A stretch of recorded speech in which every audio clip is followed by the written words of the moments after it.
우리의 삶은 수많은 결단들로 이루어져 있습니다.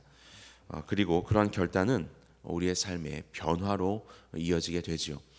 여러분들께서 이 새벽에 결단을 하시고 이곳에 나오신 것 참으로 축복된 결단이라고 생각을 합니다. 이곳에서 또한 우리가 마음을 들여 주의 말씀을 받고 또 기도할 때 우리의 결단 속에 하나님은 일하시고 하나님께서 기뻐하시는 변화를 일으키실 것이라고 확신합니다. 그럼에도 불구하고 우리의 삶 속에는 결단하지 않을 때도 있습니다. 결단하지 않는 신앙의 모습을 가질 때가 있어요.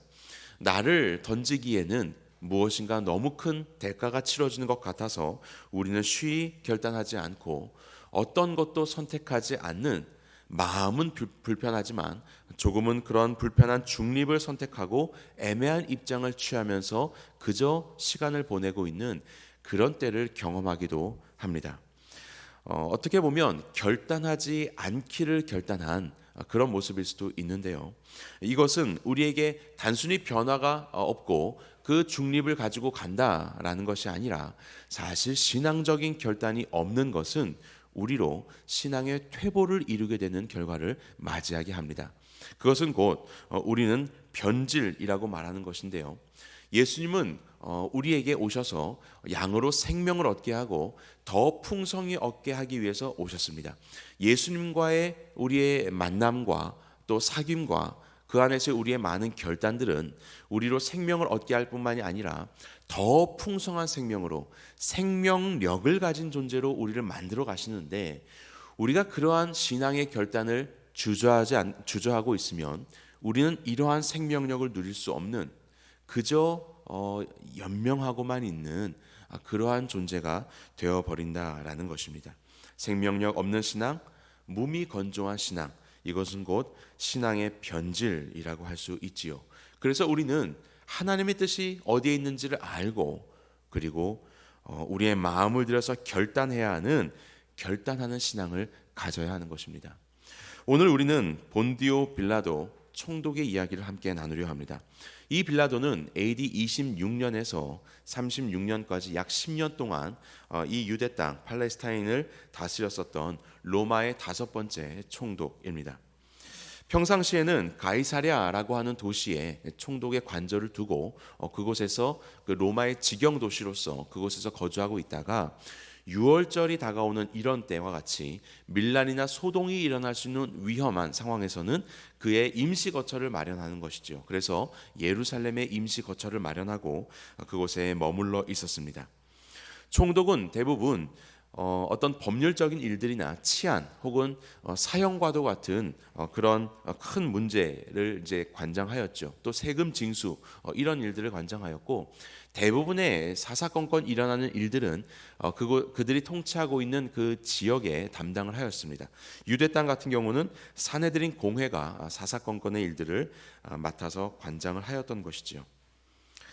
본디오 빌라도에 관하여서 여러 가지 기록들이 있는데 그는 전형적인 군인이라고 이야기합니다. 전형적인 군인으로서 그의 성격은 잔인하였고 때로는 가혹하였다라고 그렇게 말합니다. 누가복음 13장 1절에 보면 이와 같은 말이 있는데, 그때 마침 두어 사람이 와서 빌라도가 어떤 갈릴리 사람들의 피를 그들의 제물에 섞은 일로 예수께 아뢰니라는 구절이 있습니다. 빌라도가, 이건 이제 지워주셔도 될 것 같습니다. 빌라도가 갈릴리 사람들의 피를 제물과 섞었다라고 이야기하는 거예요. 이 말이 무엇입니까? 갈릴리 사람들이 성전에 와서 제사를, 하나님께 제물을 드리며 예배를 드리는데 어떠한 이유인지는 알지 못하지만 빌라도가 그들을, 병정들을 이용하여서 죽인 것입니다.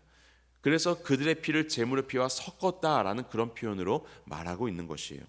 이렇게 어떠한 법적인 판결, 심사 없이 자신의 판단에 의하여서 사람들을 처형했었던 이런 학살의 이야기들이 그들 가운데서 널리 알려져 있었습니다. 이만큼 빌라도는 잔인한 마음을 가지고 있었던 자였다는 것이죠. 그래서 그런지 빌라도는 유대인들에게는 별로 인기가 없었습니다. 빌라도는 로마의 신들의 형상이 새겨지고 그들의 이름이 새겨진 방패를 성전 안에 걸어놓기도 하였고, 그로 인해서 유대인들의 큰 소란을 경험하기도 하였습니다. 그리고 하나님께 바쳐진 돈이라고 할 수 있는 성전세를 마음대로 유용하여서 수로를 건설하는 데에 사용하기도 하였습니다. 이러한 여러 가지 일들로 인하여서 유대인들은 이 빌라도를 미워하기 시작하였고, 그리고 이러한 소동과 대립 속에서 당시의 황제였던 티베리우스 황제는 유대인들의 편을 들어주는 것으로 빌라도에게 큰 정치적인 오점을 남기는 일들도 있었습니다. 자, 그런 상황 속에서 이제 빌라도는 예수님을 대면하게 됩니다. 여러 가지 그런 과거의 일들 때문이었을까요? 예수님을 향한 그의 판단은 굉장히 유대인들의 영향을 받고 있는 것을 우리가 보게 됩니다. 예수님에 대한 죄목은 크게 세 가지로 고발이 되었어요. 첫 번째는 민중을 선동하여서 반란을 일으키려 한다. 두 번째는 로마 황제에게 세금을 바치라고 말하지 않는다. 세 번째는 자칭 왕이라고 하면서 내란을 주도하고 있다. 이 세 가지 신문에 대하여서 공식적인 사형 선고를 요청하는 유대인들의 요청이 있었습니다. 그것을 위하여 로마 통치자의 승인이 필요했던 것이죠. 빌라도는 예수님을 만나서 이런 질문을 합니다. 내가 유대인의 왕이냐? 네가 유대인의 왕이냐? 사실은 냉소적인 질문이라고 생각이 됩니다. 군인이었던 빌라도에게 예수님의 행적은 별로 폭동을 일으킬 것 같지 않았기 때문입니다. 그에게는 무기도 없었고 선동하는 큰 세력도 있지 않았습니다. 예수님이 잡히고 위협에 처하자 그나마 그를 따라다녔던 십수명의 사람들은 자취를 감춰버리고 숨어버리고 말았어요. 어떻게 보더라도 이 예수님이 로마를 대항하는 반란을 조장하는 그런 폭동의 선동자로 보이지 않았던 것입니다. 실제적인 위협이 없고 고소의 이유가 납득이 되지 않았을 겁니다. 그래서 그는 냉소적인 질문을 하는 것이죠. 네가 유대인의 왕이냐? 그러면서 빌라도는 예수님을 풀어주고자 네 가지의 시도를 하게 됩니다. 첫 번째는 다른 사람들에게 이 책임을 넘기려고 하는 거예요. 유대인, 너희들의 일인 것 같으니 너희들 법대로 하여라 라고 넘기려고 합니다. 그러자 응답이 오죠. 우리는 사형을 해야 되니 사형을 위해서 당신의 판단을 주십시오. 그러자 두 번째로 예수님을 석방하기 위해서 다른 탈출구를 찾습니다. 6월절이 되면 죄수 한 명을 놓아주는 일이 있는데 이 사람을 놓아줄까? 그렇지만 그들의 응답은 바라바를 놓아주십시오. 이렇게 옵니다. 세 번째로 예수님을 죽음이 아니라 채찍질로 다스림으로 그의 죄를 치르려고 하였습니다. 하지만 유대인들은 그를 십자가에 못 박으소서, 십자가에 못 박으소서라고 응답하였습니다. 마지막으로 빌라도는 이 고발자들 유대인들의 정서에, 민족적인 정서에 의지하여서 이를 놓아주려고 하였습니다. 자, 너희의 왕을 십자가에 못 박으라고 하는 것이냐? 너희의 왕이지 않느냐? 라고 그렇게 이야기를 합니다. 그러자 유대인들이 말합니다. 우리의 왕은 가이사밖에는 없습니다. 사실 빌라도는 유대인들의 사형 집행인 노릇을 하고 싶지 않았을 것입니다. 하지만 그의 여러 가지 정치적인 상황 속에서 이 유대인들의 요구를 안 들어줄 수도 없는 그런 상황에 이르게 되었던 것이죠. 그는 예수님에게 이런 질문을 한 적도 있습니다. 진리가 무엇이냐? 바로 그러한 질문에 대해서 예수님은 응답하지 않으셨습니다. 사람들은 말합니다. 이는 하나님의 아들이라고도 이야기하더이다. 빌라도는 그 말을 듣고 심히 두려워하였습니다. 빌라도는 알고 있었던 것이죠. 예수님은 그전까지 등장하셨던 수많은 가짜 메시아와는 달랐던 인물이었습니다. 그는 진리에 대해서 물었지만 그리고 진리에 대한 응답을 받지 못했지만 자기 앞에 놓여 있었던 이 예수 그리스도가 어쩌면 정말로 하나님의 아들이요 진리일 수도 있겠다라는 그런 마음의 갈등이 있었을 것입니다. 그래서 빌라도에게는 신앙적인 결단이 필요했습니다. 여론의 생각들은 있었지만 정말로 중요한 것은 결국 자기 자신의 결정이었습니다. 나는 무엇을 결정할 것일까? 그렇지만 오늘 본문의 마지막처럼 그들은 예수를 넘겨주어 그들의 뜻대로 하게 하였습니다. 십자가형의 예수님을 넘겨주고 십자가에 못 박도록 하였던 것이죠. 그는 자신의 결정을 자기가 결정하지 않고 이것은 너희들의 결정이었다라는 것을 다시 한번 확고하게 하기 위해서 이 사람은 죄가 없다, 나는 결정하지 않았다라고 하면서 자신의 손을 씻었지만 결단하지 않는 것 또한 자신의 결정이었던 것이지요. 그는 자신의 이 판단을 미뤘다고 그렇게 여겼지만 역사와 교회는 그렇게 판단하고 있지 않습니다. 우리가 잘 아는 것처럼 사도신경에 보게 되면 두 사람의 이야기, 두 사람의 이름이 등장합니다. 한 사람은 여자, 한 사람은 남자예요. 이 여인은 결단하여서 그의 몸 가운데 성령으로 예수 그리스도의 생명을 잉태하는 것을 결단하였던 마리아.